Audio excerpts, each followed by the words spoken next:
Well, another day, another hotel room. My business in West Virginia is completed, at least for the short while. I have a feeling I'll be back there soon. But my journey home was cut short by the snow and ice.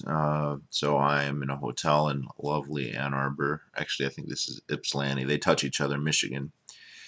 So in this video, I wanted to talk about a subject that was prompted by a meme that I've seen circulated in a couple places. And this is a meme that is used to critique the idea that the Second Amendment or gun rights generally is a valid way to resist tyranny. And the meme goes, and it pretty much summarizes the argument that it's trying to illustrate really well. It shows a silhouette of a man holding a rifle, and it said this is never going to beat this. And on the opposing side, there are silhouettes of F-16s and tanks and bazookas and nuclear submarines and aircraft carriers, and just a litany of all the arsenal that the government possesses. And so the meme is illustrating, and the argument goes that it is that civilian gun ownership is completely insufficient when it comes to resisting the forces of the government. And so um, there is then a little bit of a jump to then say, so it's okay to regulate firearms, which is actually not implied by that argument. Uh, Liberals are seldom so foolish as when they're trying to be clever. There's a number of pretty obvious problems with this line of argumentation. And there's so many, I'm not really sure which one to really kind of bite into first. But the first one that just pops out at me, even though I don't think it's logically the most important, is the idea that look at all this hardware the government has. So we have no chance. Most of the hardware, or much of the hardware that they list there, much of the arsenal that the United States possesses, or any government for that matter, it would be hard to imagine how it would be of any use in some kind of domestic insurgency. The clearest example, I think, is with the nuclear submarines. Let's just say that there was an armed insurgency in the United States. What are the odds that they would start? They would call, say, I decide I don't want to hand in my guns, and so they send the Alpha team or whatever to take them from me. But I kind of have a compound like the Branch Davidians, and I ward them off. Do you think they're going to seriously call a nuclear submarine and say, hey, one of those $50 million or $100 million, or however much they cost, ICM, intercontinental ballistic missiles with multiple reentry vehicles, MIRVs, because I think that's what pretty much all of them probably have at this point. One of those things that you have pointed at Russia or China right now as a deterrent against them ever going to war with us. Could you please fire one of those? I mean, come to launch depth, fire one of those, and could you please, with its with its 10 megaton warhead, and can you please vaporize this county where there's some. I mean, it would literally be suicide. For my money, if we were to have an antagonistic military relationship with the federal government, I could only hope that they put all of their money into nuclear submarines. The only way this would even begin to enter the equation would be if an insurgency succeeded in creating a competing state. So like the Civil War, if the Civil War were to happen again and the South were to secede and the North was to retain control of nuclear submarines, then perhaps they could use this to their advantage. It would be unlikely that they would actually literally use them. That seems to be something that states are unwilling to do, but they could use that as a bargaining chip or as a coercive chip against the state. But this is ignoring the potential in such an insurgency of the collapse of the federal government generally. And even if that doesn't happen, there's quite a few scenarios where this wouldn't be the case. Aircraft carrier is very similar. I mean, they are they are basically launch pads for fighter jets, and fighter jets would be useful for the government, but not very useful relative to their cost. At the end of the day, for them to administer society, they have to have agents in society and moving in and out amongst the populace.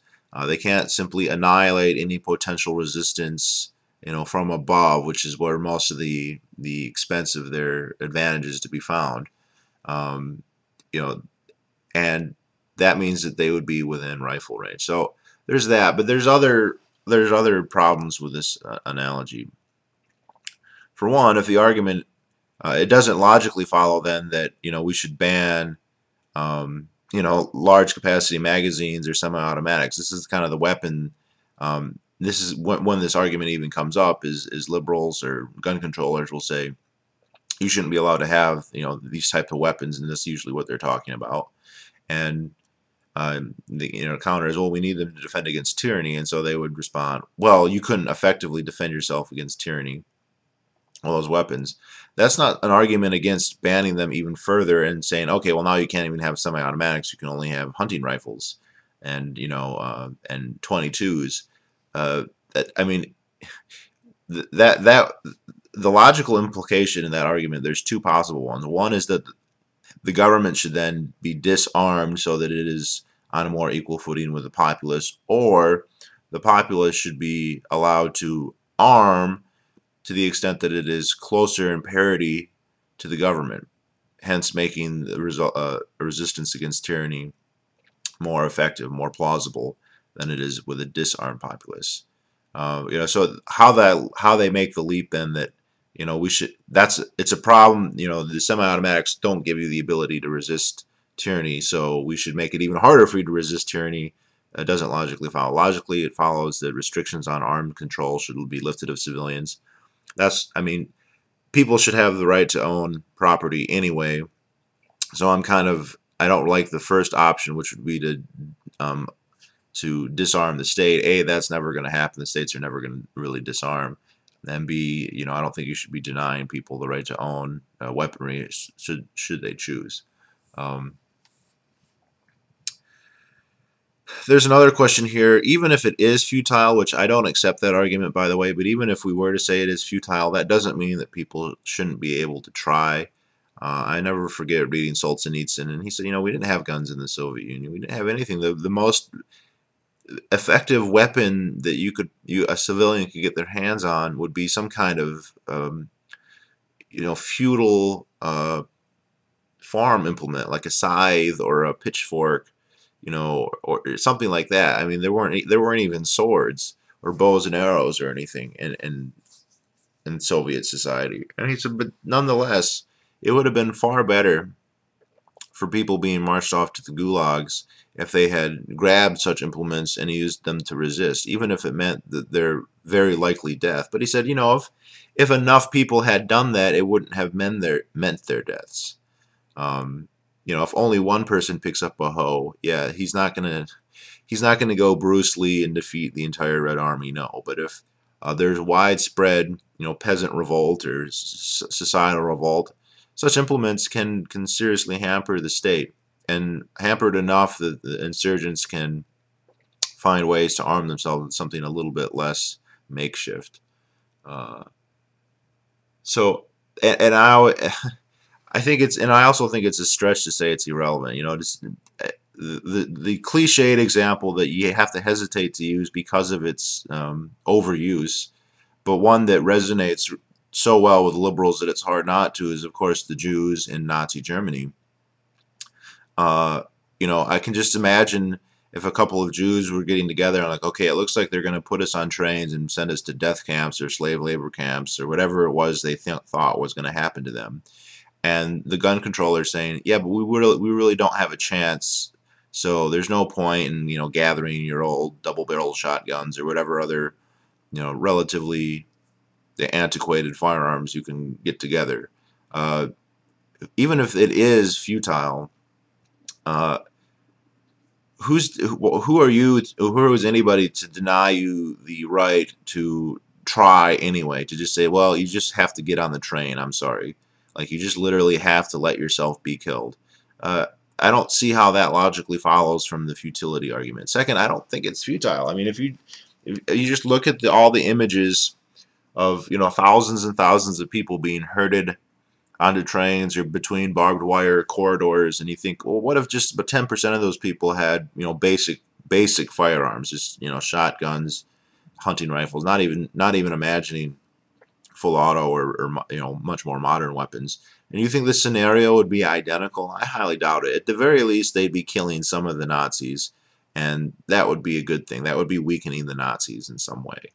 And, you know, there's historical precedents, because not every single Jew was a fucking idiot and got on the trains. And I say Jew, but really they were killing all kinds of people, not just Jews. There's two famous examples. I forget, I don't know what you named the other one, but there was a movie with whoever, James Bond, about it. I think it was called Defiance, which I haven't watched, but I read the Wikipedia article about the true story, which is you know, basically an insurgency with firearms against the Nazis. And the other famous example, which I can name, is the Warsaw Ghetto uprising. You know, the Warsaw Ghetto was full of Jews. First, they were just all kind of sent there to starve, and then they decided they were going to ship them all out. And some of the Jews decided that was a bad idea, and they fought back. And those were very long odds, and most of the people who fought back probably died, but some of them actually managed to survive. The same thing were those in the Defiance movie. Now, the ones in the Defiance movie, that was a rural setting. They were hiding out in the woods, but, you know, same difference. And I think it would be just silly to say, well, your odds are pretty long, so you shouldn't even be able to try. I mean, some of those people did survive. So kudos to them. And the Warsaw Uprising, you know, actually kind of helped the war for some. And I mean, again, it just doesn't logically follow to say the odds aren't very good, so you shouldn't even try. Do liberals go around, like, if you're a liberal or you're a gun controller who makes this argument, and you go to, say you're at an elementary school, and you know, they ask the kids what they want to be to grow up, and you know, some of them say, I want to be in the NBA, or some little black boys like, I want to be president just like Barack Obama. Are you going to say, listen, you idiot, there's only a 1 in 50 million chance that you'll be the president of the United States, so grow up, it's never going to happen, don't even try? I mean, is that the right attitude to have? Or, you know, the chances that you'll ever be in the NBA or work for NASA, or, you know, whatever other dream that, you know, kids have lots of dreams that turn out to be very unlikely. It doesn't make any sense to just squander their hopes and be like, no, that, you know, the chances of that, and the chances of an insurgency succeeding are better than 1 in 50 million.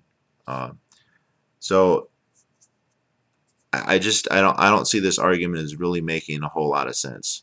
Now, when I offer that then we should lift restrictions on the types of firearms, because it would, well, he doesn't make YouTube videos anymore, and I wish that he did. He's one of the first people I subscribed to, and the one who made really, really thoughtful videos, and his YouTube username is Thor's Miter Saw, which I don't know what he's trying to mean by that. I met the user of this at Pork Vessel. I never spoke to him, which I kind of regret, because he really made some excellent videos.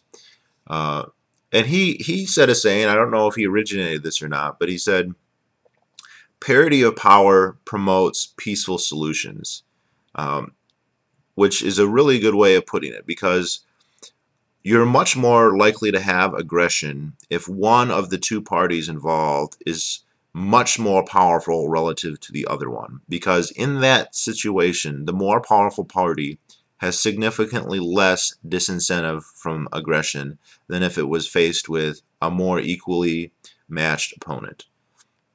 So the United States, as an example, is perfectly willing to go to war with states or societies that are relatively weak, that are relatively unable to resist it, like Iraq, like Afghanistan, like Yemen, or Libya, or Somalia, and eventually Syria, because these states can't resist very effectively to the point where they can really harm the U.S. government.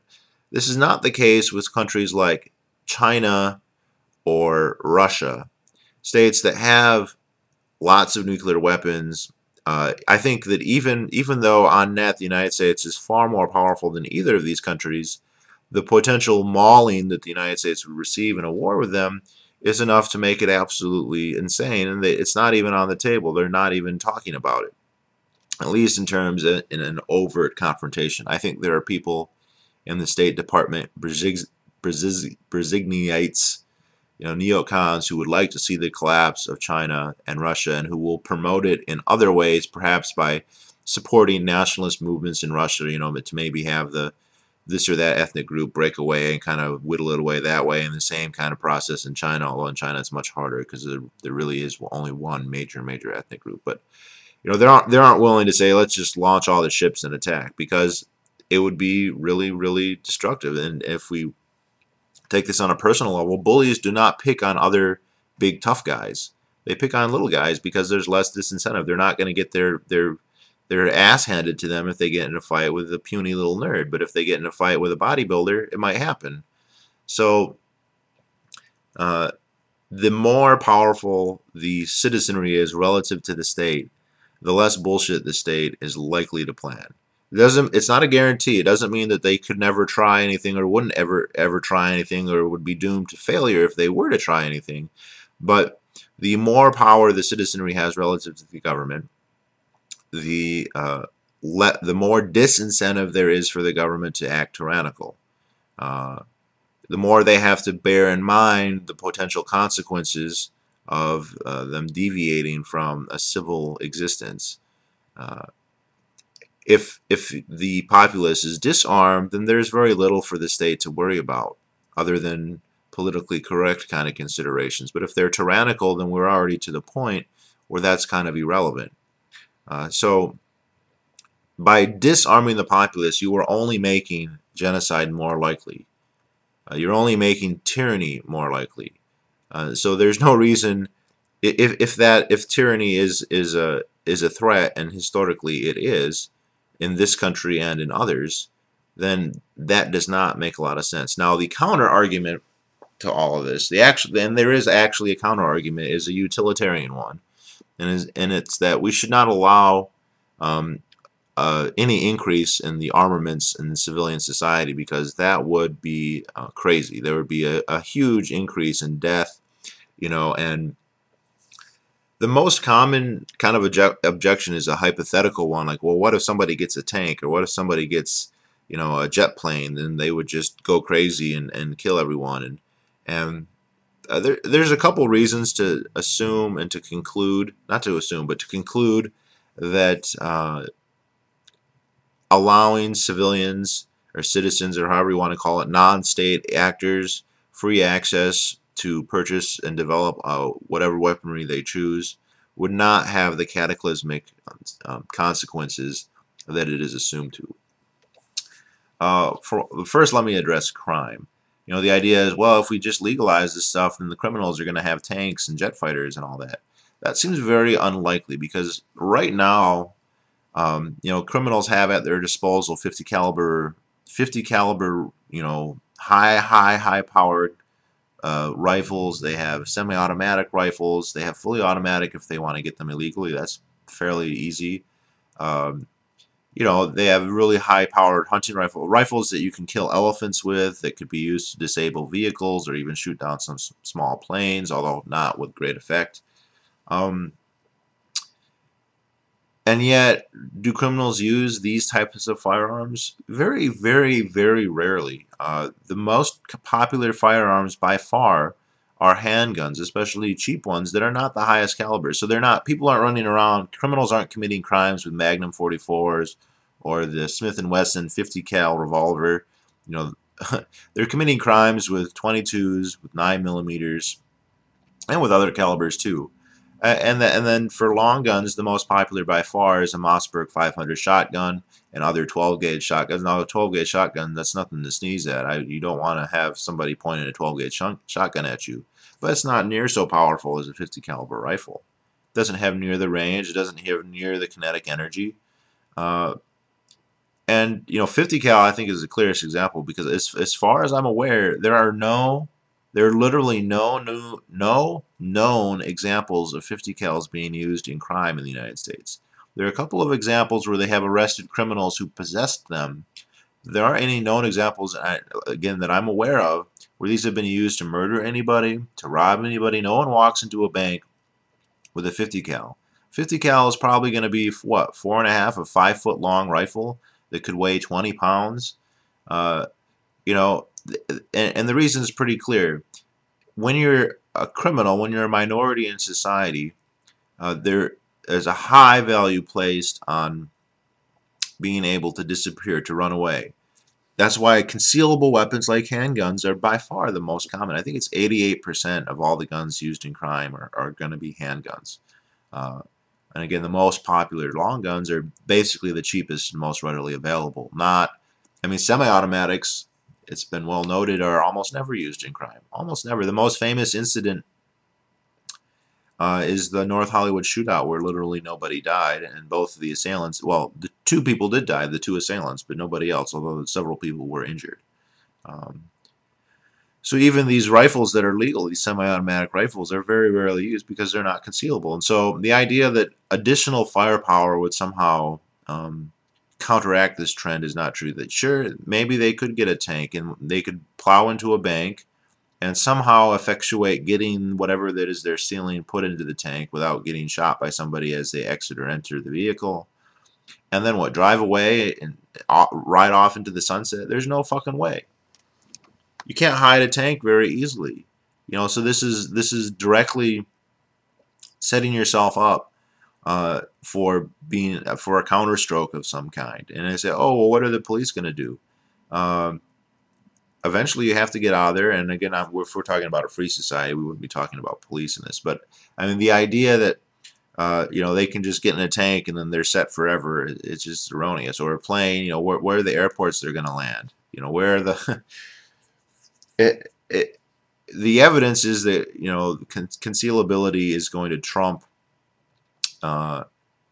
access firepower a long time before we get to the weapons people are afraid of. But then the other thing people are afraid of, just the hypothetical situation of basically a crazy person obtaining these weapons and then wreaking havoc. And it has to be admitted that hypothetically this is possible.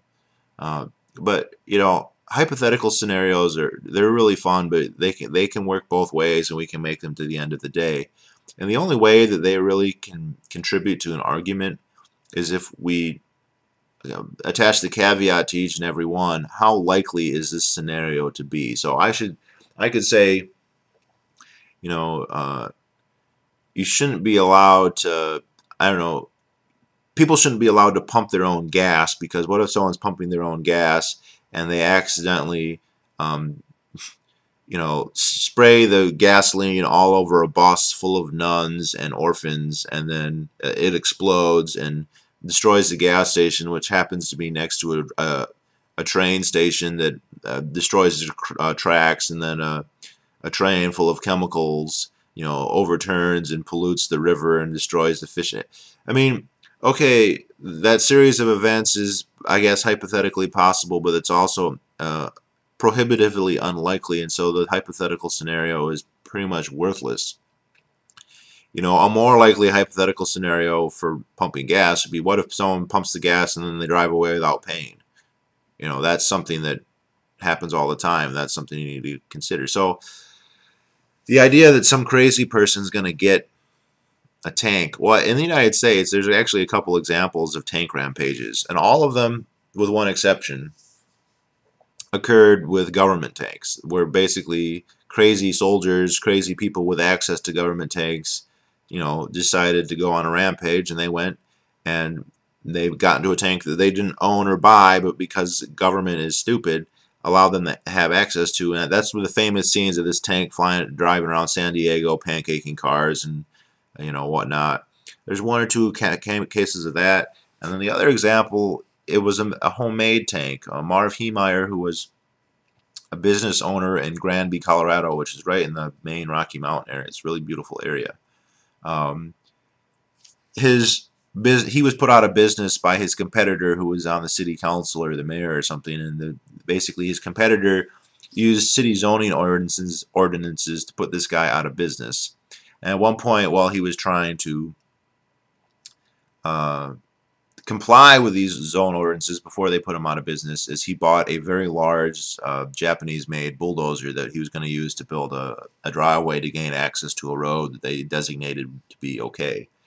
They put him out of business anyway, and he had about 6 months to vacate the premise. So rather than just sit and sulk, he converted the bulldozer into a tank known as the Kildozer. If you want to see videos of this, just type Kildozer into YouTube and you will see them. I couldn't believe I hadn't heard of this when I first did. And he converted this into a tank. It had a slanted 6-inch thick steel concrete reinforced armor. It was pressurized so that you couldn't get any gas or smoke into it. It had closed circuit television cameras on all 4 sides. He smeared it with grease so that no one could climb on it, or at least it would be very difficult. It had firing holes that he mounted weapons that he had, like an M16, but he also had a 50 cal, which apparently he didn't use.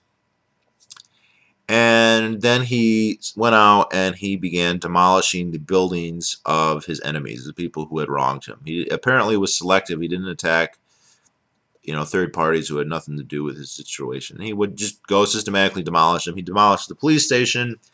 I think he demolished the city hall.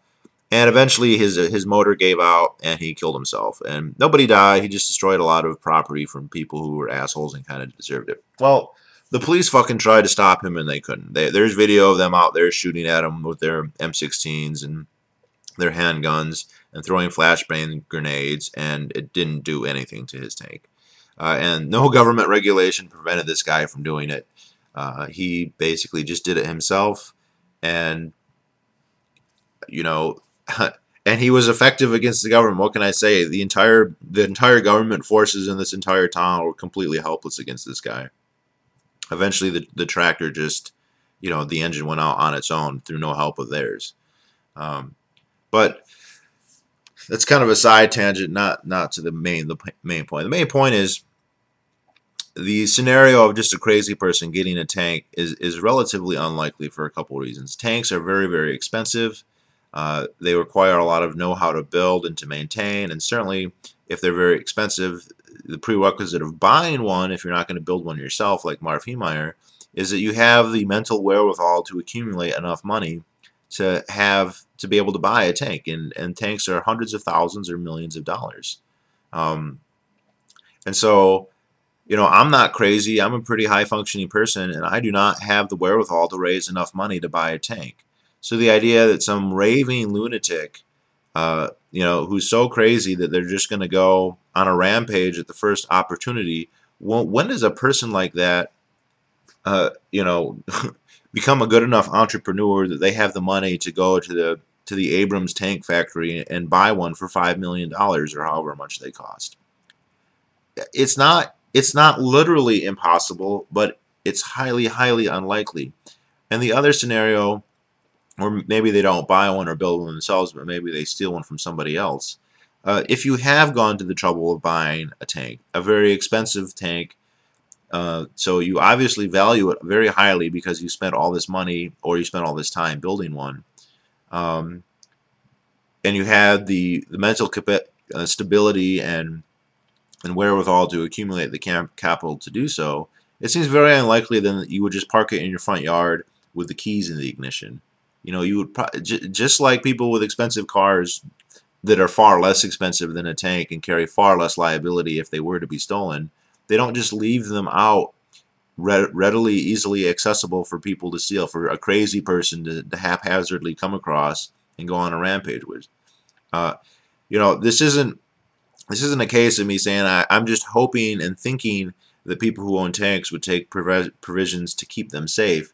It's the incentives involved in owning and keeping tanks require this, and so it is very likely to be the case. Now, is it hypothetically possible? Let's say, I can imagine scenarios where the precautions to protect privately owned tanks would be somewhat lax. For instance, if you were showing your tank off, which people who own tanks tend to do. People who legally own tanks in the United States now, which they're mostly tanks, they're not allowed to have functioning weapons on them, but otherwise they gotta have all the armor and everything.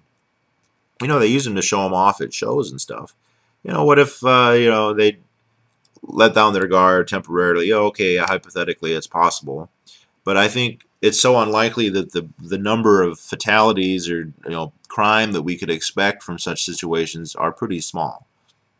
And people always kind of like to say, oh, but even if one person or no, you don't run society that way. You don't ban vaccines because occasionally somebody will get one and die, which occasionally somebody will. They'll have an allergic reaction to it, or they'll get, they'll get some other disease from unsanitary. You have to weigh the pros and the cons. You can't say, well, I can imagine a particular scenario where somebody is harmed. No, and I'm using tanks here as an example, but the same logic applies basically to any weapon system. So, you shouldn't have nuclear subs, and I don't know why nuclear submarines would be so expensive. I don't see much reason that anyone would have them.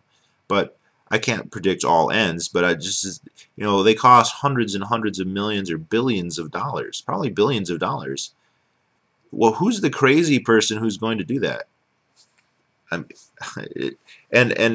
Or let's just say a crazy person happens to have inherited a lot of wealth. Who is going to be the retailer who sells them that? A retailer is not going to hand over a weapon that could destroy them if the person they're giving it to is mentally unsound or horribly sadistic or planning, to do something really terrible. They have every incentive to be like, okay, look, we're not just going to give you the keys to our very, very powerful weapon because you could use it against us, or you could use it against somebody else, and then that somebody else could seek redress against us for being so stupid to give the keys to a nuclear sub or an F-16 or whatever it is, as if a moron could just hop into an F-16 and start flying it around. Again, it's not like impossible, but the hypothetical situation isn't that likely, so it's not that big of an argument against, because it's just not that likely. And it also is ignoring the fact that when the government has these weapons, they're insulated from the negative consequences of any decisions they make, and so they have less disincentive. Crazy people do get a hold of them. You can have all these really smart, really ethically responsible scientists who build nuclear weapons, but then they're going to end up in the power of a politician who may be far less sophisticated and is likely some sort of sociopath. And so the crazy lunatic with atom bombs or whatever, that's the scenario that we actually have to face when we're talking about the government. And yet people, nobody's saying, oh, well then hence government should not be allowed to have anything, or at least not most people. I would say that, but that's the difference between me and most other people. So I take this argument as far as it logically goes, and I've made videos to this. I don't think that there's a threshold where it says that's too potentially dangerous. There's lots of things that I would say I think the world would be better if they didn't exist, like nukes. I'd say, hey, the world would be a better place if there are no such things as nukes. But genies don't go back into bottles, so we can't really undo what's been done. And that's a horrible, terrible, destructive device that the government created, by the way, and that the government actually used. This is somehow viewed as a reason why a free society couldn't work. This video is not meant to be about a free society. This video is about to address the idea that we should resist more civilian access to higher powered weapons. But again, I don't think it's warranted. If tyranny and democidal government is a threat, and it most certainly is, then it makes sense to have as much deterrent against it as possible. And that means, a potentially more armed society. Now, I'm certainly not one to say we should require people to buy 50 cals and whatnot, but I don't think that they should be prevented from doing so. And I think the idea that if we allow this, then we'll just be seeing more violence is completely counterfactual. People who have lots of assets would probably have some of this heavier stuff to protect their stuff. If you own a huge area, say a huge shopping mall, it might make sense for you to buy an old tank and say, okay, this thing's going to drive around and make sure there's nothing, too much bullshit happening around, and it would make the society basically anyone who is attempting to like invade that society would have a nightmare, because you know when they invade a state society, they go, okay, well, this is what the state has, and this is more or less what their capabilities are, and they try and keep stuff secret from us, and maybe they succeed, but we have a rough idea of what we're dealing with. If just the citizenry in a, well, and this would work in a stateless society or in a society that has a state but also a citizenry, you know, a potential assailant would be like, okay, well, the government has this, what do the people have? And if they have gun control and they don't allow things, the answer to that is nothing, and so it's not a factor. Or if they don't have gun control, and it's like, well, they have lots of guns, so what does that mean? Well, it's not exactly clear, which would just drive people crazy who are trying to, you know, formulate how that's going to work. So famously in World War II, there was a Japanese general or admiral who said this. I don't remember. I have chased down this quote before, and it is real. As somebody interviewed after the war, it's like, look, you know, at some point you do make provisional plans, like what ifs we invade the United States, and they basically say this is never going to work, because the United States is not like China or Malaysia where all the people are unarmed. They have guns, and some of them are liable to shoot back, and there's enough of them and enough of their guns that could be a real serious problem. And that's with restricted ownership. If we were to say you can have whatever you want, then that more serious problem becomes astronomically more serious, to the point of it's pointless to even talk about, you know, trying to pull anything. And this is interesting. Alex Jones has said this, but I've witnessed it for myself just by watching RT. Like, the Russian and the Chinese government like actively promote gun control in the United States. For the life of me, I can't understand why. I mean, I guess maybe it's just they don't want to explain to their own people why they have to be disarmed, because they could always say, oh, Americans are allowed to own guns, and so why shouldn't we be allowed to own guns?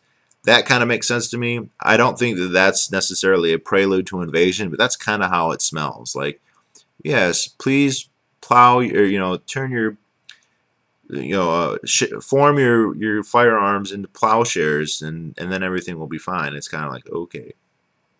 That's a little bit suspicious when someone's asking you to disarm like that. I'm not exactly sure what to make of it, but I kind of will end on this note. And one of the reasons I'm talking about this is I saw Alex Jones interview Cenk Unger, which I did not watch the whole interview because it got kind of boring. But I was like, oh my gosh, Alex Jones is interviewing Cenk Unger. And Cenk Unger said something like, look, you can't resist the federal government with guns. And Alex Jones looked at him, he's like, really? Really?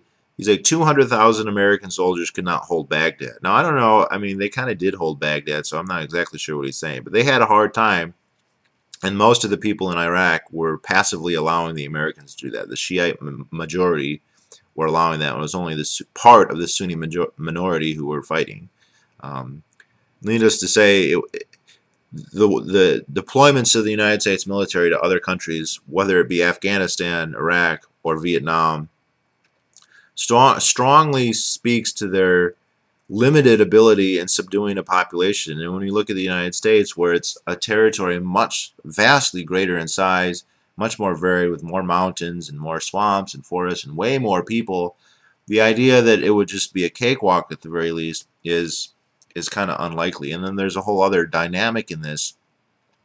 No one in Iraq was in a position to do anything against the political elite in the United States. The worst that they could do was when Bush came to visit, somebody threw their shoes at him. In the United States, the politicians would face much more, how can I say this, immediate concerns if they were to piss off enough of the populace. You know, personal concerns.